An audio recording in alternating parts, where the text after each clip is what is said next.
So I was thinking on my way from Birmingham that at Enterprise Nation, we've got the pleasure of dealing with lots and lots of small businesses and entrepreneurs.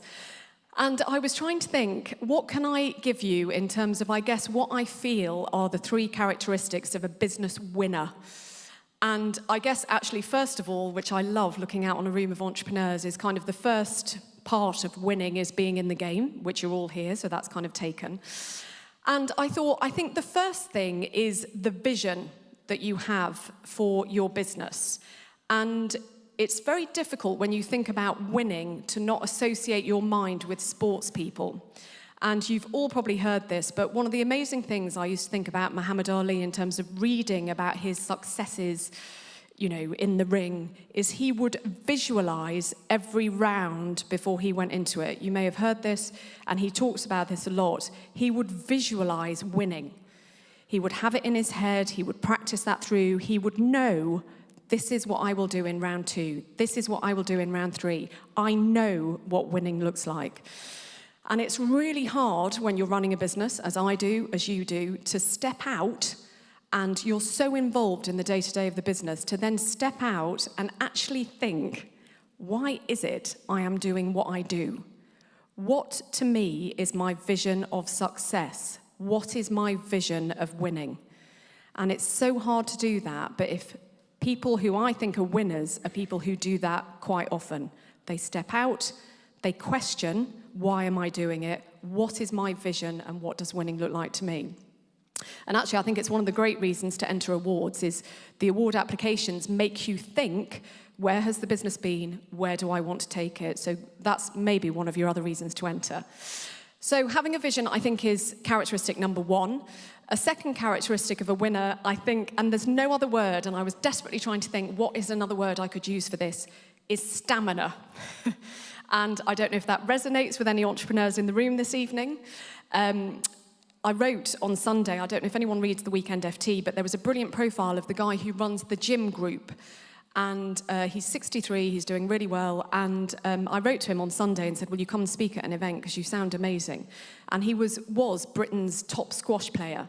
He then went on to do an MBA, and he said, actually, sport taught me more about business than my MBA, because what sport taught me was to never give up, to keep on getting up, keep on going. And stamina is something we see. Rich mentioned these trade missions that we run. So we take small British businesses and we fly them all over the world to say, right, come on, let's get exporting. And you can see the entrepreneurs who will make it and those who won't. When you take people on a trade mission, you put them on a 13-hour flight, you then land in the country, you say, right, you've got half an hour to shower, we're then straight in, we're going to learn about the tax, the trade implications, then we're going to get you to do a retail pop-up, then we're going to put you in a networking reception where you can meet lots of local partners, we then may let you sleep, then get up again the next day, then we're going to go and see accelerators. And you can see the entrepreneurs who've got the stamina, who embrace the opportunity, they are the ones who make it.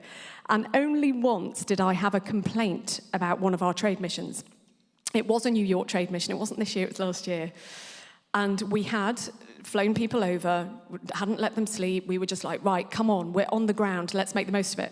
And this guy came back to Britain and he sent me an email. And he said, dear Emma, I have a complaint to make about your trade mission. How did you expect me, after 18 hours of no sleeping, to understand the nuances of the US tax system? And I just wrote back to him and like, that's your job as an entrepreneur. You have to have the stamina to keep on going. And just really briefly, stamina on opportunities that I think, I've been talking to Will, asking a couple of people tonight, how do you feel about small business confidence in this area? This morning I was at a breakfast in the city with lots of accountants, and they were very concerned about confidence. Then I was in Birmingham meeting lots of small businesses, and they were kind of like a little bit concerned, what's Brexit mean? But actually, there's so many opportunities for small businesses, and really briefly, exporting is one. Last week, we had a trade mission to Singapore. I met today one of the delegates who was on it. I didn't go on that mission, and she said, Singapore is really happy about Brexit. I was like, why is that? And she said, because Singapore is looking forward to the day that they can do direct trade with Britain. You know, the PM was in Canada. I just want her to sign a trade deal, mainly so I can look at more pictures of Justin Trudeau. But let's get that trade deal signed. these countries, we were in China, we go to China every year on a trade mission. Billions of people literally wanting, and in fact from Blenheim, well, you probably know this because you probably have lots of Chinese visitors who come here. Anything to do with royalty, anything to do with Harry Potter, they buy it in the billion bucket loads. Huge opportunities for businesses who've got the stamina to get on a plane, go out and have a look at it. Selling to government, Rich mentioned I have a 1-day-a-week government job.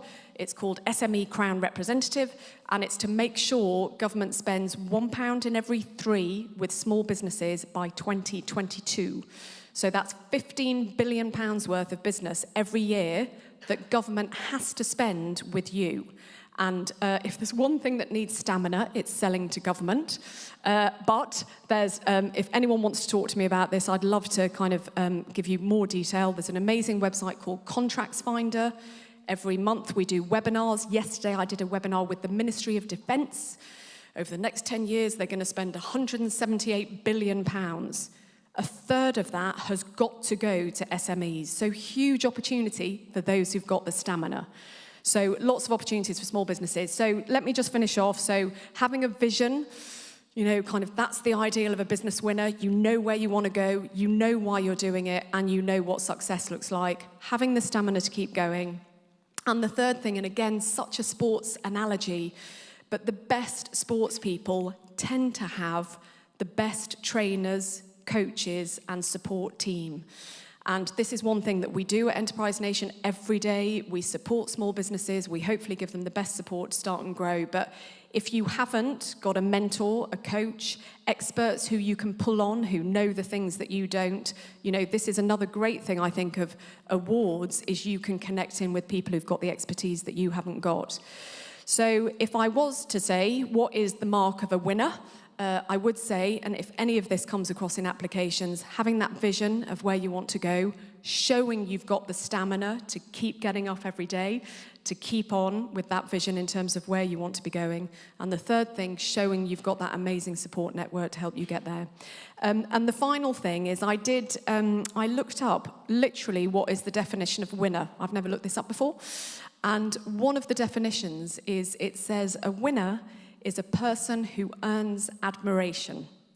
And I just thought, if there is one thing, is I admire every single one of you tonight who's come out, I mean, admittedly, it's to a nice pad, but who has come out to have a little bit of a drink and think, am I going to enter these awards? I admire all of you. You put your salary at risk, you start businesses, you grow businesses, you do incredible things.